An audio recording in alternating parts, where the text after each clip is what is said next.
नमस्कार। स्वागत है आपका हिंदू ग्रंथ ज्ञान पर। आप सुन रहे हैं श्रीमद् भगवत गीता का पाठ। आज हम अध्याय 2 श्लोक 1 से आरंभ करेंगे और उसके भावार्थ को समझेंगे। जब मोह ने अर्जुन की बुद्धि को जकड़ लिया, तब उसने कृष्ण से मार्गदर्शन मांगा। आइए जानें कृष्ण क्या उत्तर देते हैं। अब मैं अपनी कृपण दुर्बलता के कारण अपना कर्तव्य भूल गया हूँ और सारा धैर्य खो चुका हूँ। ऐसी अवस्था में मैं आपसे पूछ रहा हूँ कि जो मेरे लिए श्रेयस्कर हो उसे निश्चित रूप से बताएं। अब मैं आपका शिष्य हूँ और आपका शरणागत हूँ। कृपया मुझे उपदेश दें। यह प्रकृति का नियम है कि भौतिक जीवन की गतिविधियां ही हर किसी के लिए चिंता और उलझन का कारण बनती हैं। हर कदम पर समस्याएं सामने आती हैं। इसलिए जरूरी है कि हम किसी सच्चे और प्रामाणिक गुरु के पास जाएं, जो जीवन के उद्देश्य को समझा सके और सही मार्गदर्शन दे सके। सभी वैदिक ग्रंथ यही सिखाते हैं कि जीवन की अनचाही उलझनों से छुटकारा पाने के लिए गुरु का आश्रय लेना चाहिए। ये उलझनें उस जंगल की आग जैसी हैं, जो बिना किसी के जलाए अपने आप भड़क उठती हैं। उसी तरह जीवन की कठिनाइयां भी अपने आप आ जाती हैं, कोई उन्हें बुलाता नहीं। जैसे आग लगने पर हम व्याकुल हो जाते हैं, वैसे ही समस्याएं भी हमें परेशान कर देती हैं। इसलिए वैदिक साहित्य यही कहता है कि जीवन की उलझनों को समझने और उनका हल पाने के लिए हमें परंपरागत गुरु का मार्गदर्शन लेना चाहिए। जिसके पास सच्चा गुरु होता है, वही जीवन का असली ज्ञान प्राप्त करता है। इसलिए मनुष्य को उलझनों में फंसे रहने के बजाय गुरु की शरण लेनी चाहिए। यही इस श्लोक का मुख्य संदेश है। अब सवाल है कि भौतिक उलझनों में कौन फंसता है? वह व्यक्ति जो जीवन की वास्तविक समस्याओं को समझ नहीं पाता। जो मनुष्य इस जीवन की समस्याओं को हल नहीं करता और आत्म साक्षात्कार के विज्ञान को जाने बिना ही इस संसार को छोड़ देता है, वही कृपण है।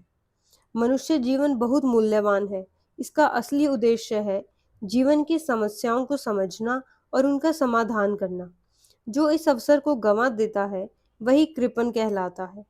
इसके विपरीत ब्राह्मण वह है जो अपने जीवन का उपयोग आत्मज्ञान और जीवन की सच्ची समस्याओं को हल करने में करता है। देह को ही आत्मा मानने की भूल के कारण कृपण लोग अपना सारा समय परिवार, समाज और देश के मोह में गवा देते हैं। वे सोचते हैं कि वे अपने परिवार को मृत्यु से बचा लेंगे या उनका परिवार उन्हें मृत्यु से बचा लेगा, लेकिन यह केवल एक भ्रम है।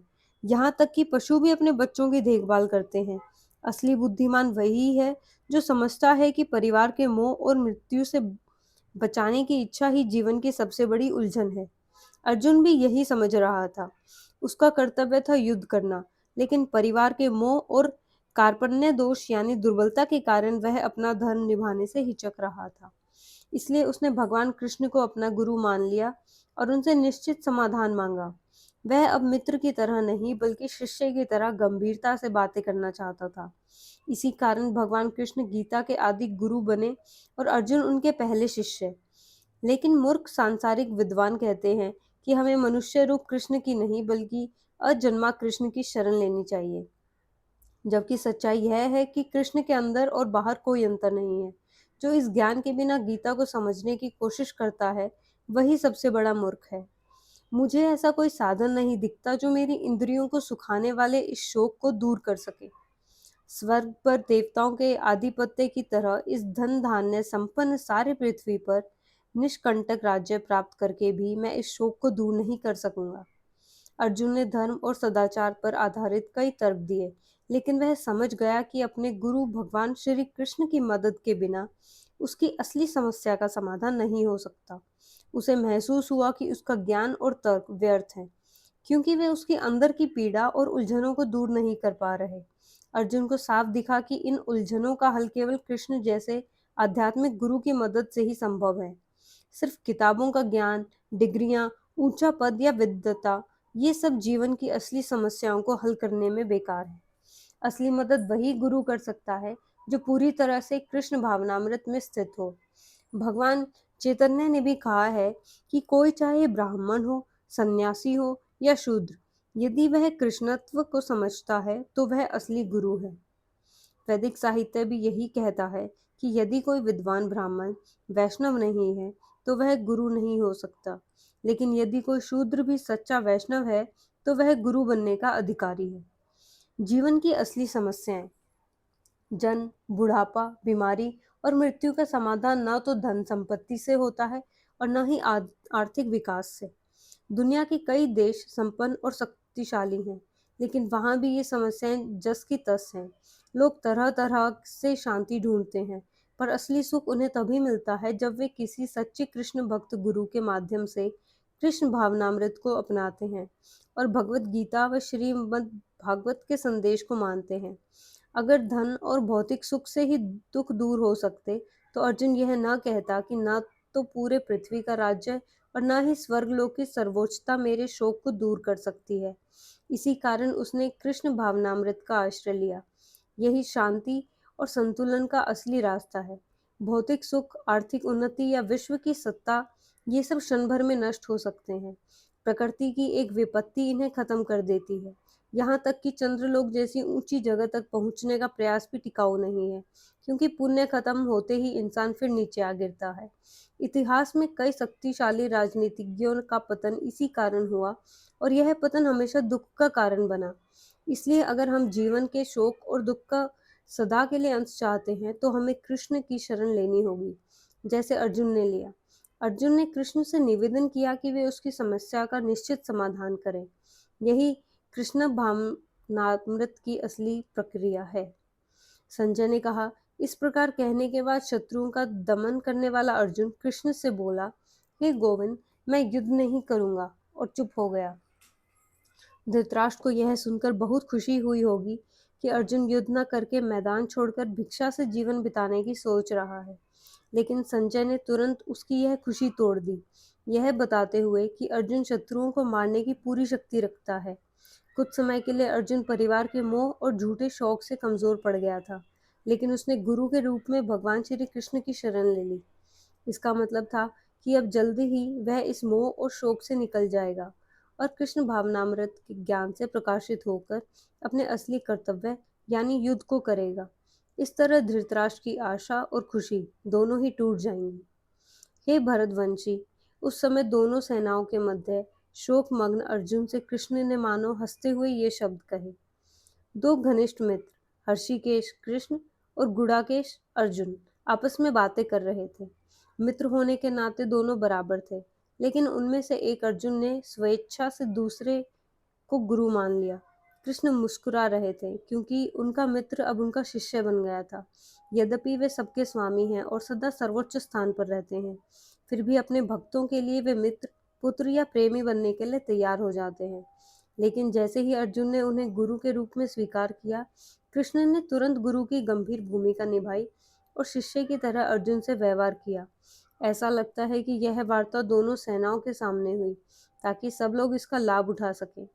इसलिए भगवत गीता का संदेश किसी एक व्यक्ति, समाज या जाति के लिए नहीं, बल्कि सबके लिए है। इसे सुनने का अधिकार मित्र और शत्रु दोनों का है।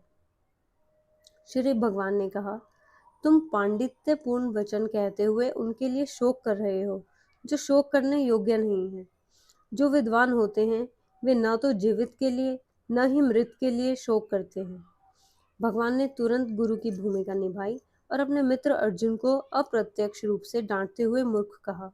उन्होंने कहा, तुम विद्वान जैसी बातें करते हो, लेकिन असली विद्वान वह है जो शरीर और आत्मा का फर्क जानता है, और जो इसे जानता है वह कभी शरीर के लिए, चाहे वह जीवित हो या मृत, शोक नहीं करता।